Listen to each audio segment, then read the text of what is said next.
Hello, Mountaineer faithful.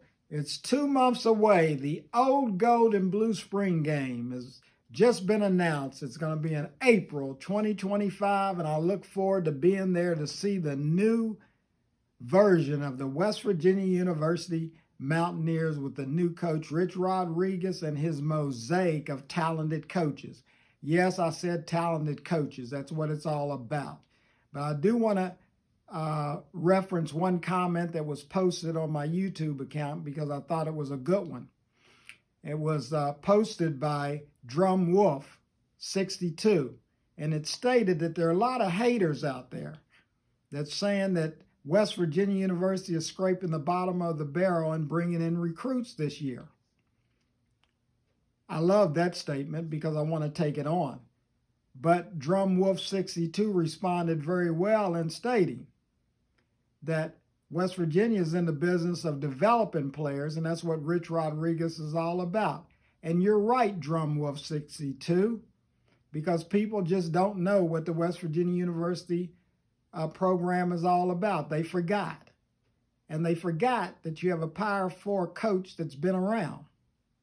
He's been at Michigan, he's been at Arizona, he's been at Mississippi, and he's ended up as a head coach at Jacksonville State. So I would like to know all the national pollsters. Raise your hand or comment.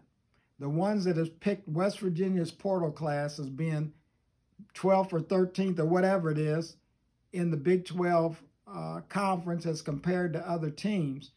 I wonder, were they in the video room when Coach Rodriguez and his coaches were looking at these players that they were bringing in? I wonder, were they there? So I don't really care about their 2 and 3 star. They can give us a 1 star if they want to. I have always believed coaches evaluate talent and develop the talent. Don Nehlen did it and Bill Stewart did it. And Rich Rodriguez has been in the business of developing players. So you cannot measure a player's heart by somebody putting a 1 star and a 2 star. You've seen 5-star bust. So for the haters to keep hating, they're hating because West Virginia is moving in a new direction. And they did very well in bringing players in to fill positions. We don't know how they're going to perform, but I sure as heck would like to know. That's why I'm traveling to Morgantown to see the spring game in April. The last year was very exciting. This year is going to be exciting, but be more on business. And that's what it's about.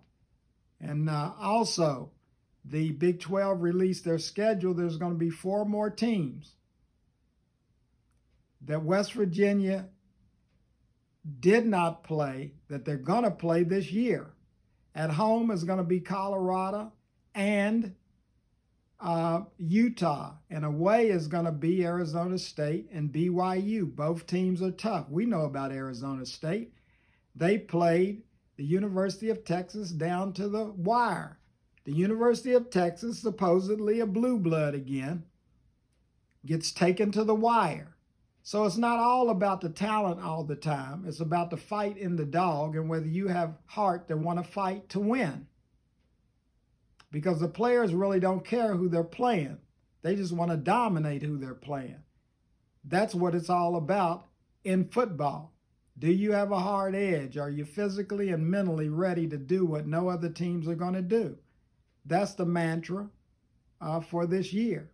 So I think that the schedule is tough, but I also think it gives West Virginia University an opportunity to build a foundation for toughness in the future. It might not result into a 10-win season or an 8-win season or a 7-win season, but it's getting things started and moving back in the right direction is what West Virginia University football should be all about this year. That's what it's about. You got to know the game of football. And when you're looking at it, you can't get too high, you can't get too low. You got to watch it for what it is, players being developed. And most of the players that Rich Rod has been bringing in only have 1 year of eligibility left. So these are not 18-year-old kids coming out of the portal. Some of them have been around in football 4 or 5 years. So now, posters, tell me how you rate those players to get in today's game. You can't rate them because you don't know anything about them. You don't know how much they've developed because you're not in the weight room with them. You're not on the field doing drills with them, and you're not looking at film. So I don't think I take the polls very serious when you can almost know what the top 10 is in the conference every year and the top 5 nationally. So I don't put much stock in the polls. It's just opinions of people without facts. And Judge Wilkins is still on the move with the $2.78 billion compensation settlement with the players. There's 3 antitrust lawsuits that are being settled. And yes, the players are going to make money, and it's about time that they do. And I discussed it in my last episode, so I won't go over it again. But I will say there's still objections being filed. And those objections, the big objection is the roster size that's being set by the judge. And coaches are concerned about the walk-on program. And many feel that the walk-on program is going to disappear at the collegiate level.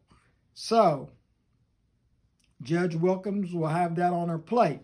What she will not have on her plate is collective bargaining agreements, whether athletes or employees of the university. And she's definitely not going to address Title IX. That's going to be in the hands of the Department of Education and others that want to address it. You have the men making $135,000, the women $35,000 in women's basketball, and men's basketball and football $135,000. There's a discrepancy, but we don't know what those numbers are based on. So those things have to be discussed by universities and people that are in the know at the collegiate level. So that's the state of the lawsuit, and we're still awaiting the big decision in April of 2025. So it should be a hot April with things coming down the pipe in college football. And if you want to take it even further, there's going to have to be a lot of discussion on player development and player education with respect to any monies that are derived from this settlement. Because now college football players and basketball players and women basketball players are not only going to have to study their books and concentrate on the sport that they profess to love, some of them want to go to the next level, there's still going to there's going to be a third aspect of this thing, and it's going to be they're going to become business managers. They're going to become businessmen and women. You don't want players walking around the campus on the IRS having civil lawsuits and criminal lawsuits or things that you can get into because you can't handle your money. I'm looking at it from the positive standpoint that the money can help the families, but your business has to be tight. And I mean really tight. So coaches have something else on their plate to worry about. And that's just the way the landscape is. My name is Christopher Ivan Franklin at Befrank4real, one minority voice, one view. I look forward to all of your comments and topics. And I thank DrumWolf62 from communicating with me and discussing and pumping me up every now and then. But I just like to discuss issues about the game. And all I can say is, go Mountaineers!